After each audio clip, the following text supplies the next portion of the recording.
Assalamualaikum warahmatullahi wabarakatuh. Perkenalkan, nama saya Ratna dengan NIM 192521605, mahasiswa Universitas 19 November Kolaka, jurusan S1 Farmasi. Oke, langsung saja saya akan berbagi sedikit pengetahuan tentang salah satu obat yang bekerja pada enzim, yaitu obat losartan. Nah, mungkin ada sebagian dari teman-teman sudah ada yang mengetahui apa itu obat losartan, dan ada juga sebagian dari teman-teman yang belum mengetahui sebenarnya apa sih obat losartan itu. Nah, losartan merupakan obat yang digunakan untuk mengatasi tekanan darah tinggi atau hipertensi dan membantu melindungi ginjal dari kerusakan akibat diabetes.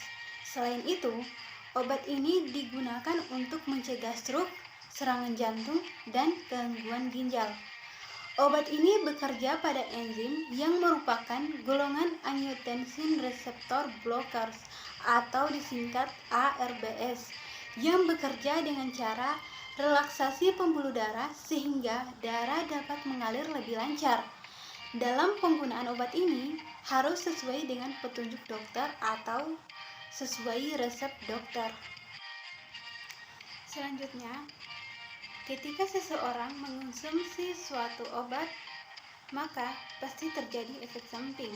Nah, efek samping obat losartan ini yaitu kram atau nyeri otot, terjadinya diare, rasa terbakar di dada atau heatburn, pusing, gangguan tidur atau dalam istilah medis disebut dengan insomnia, sakit kepala, dan sering merasa lelah.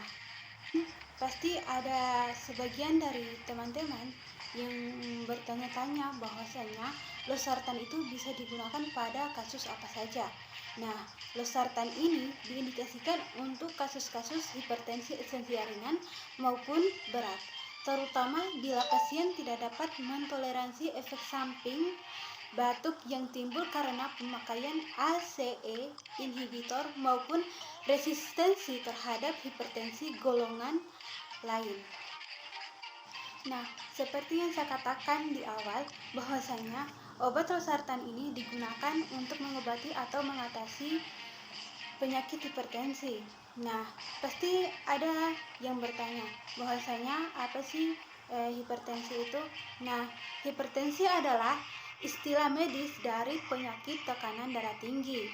Nah, pada kondisi ini dapat mengakibatkan berbagai komplikasi kesehatan yang dapat membahayakan nyawa, sekaligus meningkatkan risiko terjadinya penyakit jantung, stroke, bahkan kematian. Nah, seseorang bisa dikatakan mengalami hipertensi jika tekanan darah sistolik pada pengukuran selama 2 hari berturut-turut berada di atas 140 atau 90 mm merkuri. Nah, adapun gejala dari penyakit ini yaitu merasakan sakit kepala, pusing, penglihatan buram, mual, telinga berdenging, terjadi kebingungan, detak jantung yang tidak teratur, sering kelelahan, nyeri pada dada, sulit bernapas atau sesak nafas, terdapat darah di dalam urin. Kemudian mekanisme terjadinya hipertensi adalah melalui terbentuknya angiotensin 2 dari angiotensin 1 oleh angiotensin 1 converting enzyme atau biasa disingkat ACE. Nah, ACE ini memegang peran fisiologi penting dalam mengatur tekanan darah. Darah mengandung angiotensinogen yang diproduksi di hati. Selanjutnya oleh hormon renin akan diubah menjadi angiotensin 1 oleh ACE yang terdapat di paru-paru. Angiotensin 1 diubah menjadi angiotensin 2. Kemudian, angiotensin 2 inilah yang memiliki peran kunci dalam menaikkan tekanan darah melalui 2 aksi utama. Aksi yang pertama adalah meningkatkan sekresi hormon antidiuretik atau ADH dan rasa haus. ADH ini diproduksi oleh hipotalamus atau kelenjar pituitari dan bekerja pada ginjal untuk mengatur osmolalitas dan volume urin. Dengan meningkatnya ADH ini, sangat sedikit urin yang disekresikan keluar tubuh atau antidiuresis, sehingga menjadi pekat dan tinggi osmolitasnya.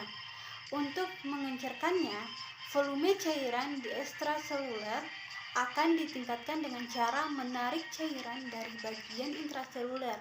Akibatnya, volume darah yang meningkat yang pada akhirnya akan meningkatkan tekanan darah.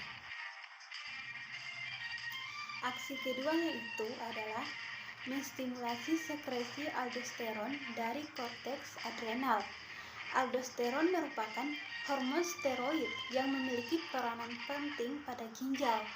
Untuk mengatur volume cairan ekstraseluler, aldosteron akan mengurangi ekstraksi NaCl dengan cara mereabsorpsinya dari tubulus ginjal. Naiknya konsentrasi NaCl akan diencerkan kembali dengan cara meningkatkan volume cairan ekstraseluler yang pada gilirannya akan meningkatkan volume tekanan darah. Selanjutnya itu mekanisme kerja losartan adalah secara selektif dan kompetitif bekerja menghambat ikatan angiotensin II, terutama terhadap subtipe reseptor AT1, sehingga menyebabkan penurunan tekanan darah. Selanjutnya, farmakologi dari obat losartan ini adalah obat antihipertensi generasi pertama dari golongan non-peptida angiotensin II, reseptor antagonis.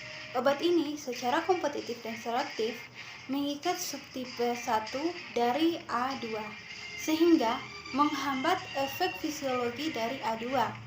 Metabolit aktif mengikat reseptor AT1 dengan afinitas yang lebih besar 10 kali lipat daripada senyawa induknya dan sekitar 15-20 kali lebih kuat dalam menghambat angiotensin II, indus, proses, dan respon kontraksi.